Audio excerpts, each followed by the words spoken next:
Yosh bolalaringizga ochadigan, o'rgatadigan birinchi kalima la ilaha illalloh bo'lsin. O'zicha harakat qilish kerak.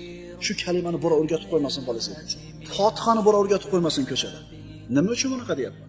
Ehtiyot bo'ling, o'rgatib qo'yishmasin ko'chada shu kalimani. Ehtiyot bo'ling, alhamdulillah o'rgatib qo'ymasin. Chunki kim o'rgatsa, shu odamga ajr ketadi. Alhamdulillah kim o'rgatib qo'ydi bolangizga? Kalima toyibani kim o'rgatib qo'ydi? Umrini oxirigacha aytgan toyiba kalimasi, Fotiha surasi o'qir ekan, shu o'rgatgan odamga ajr bo'ladi. Shuning uchun ehtiyot bo'ling. O'zingiz o'rgatib qo'ying tezroq. Toki bir kunda necha marta o'qiydi musulmon alhamdulillah surasi? 30 necha marta. Har bitta harfiga qancha ajr bor? 10 ta ajr bor. Va shuncha savob birovga berib yorasizmi? Yo'q, o'zingiz o'rgating. Kalimani ham o'zingiz o'rgating.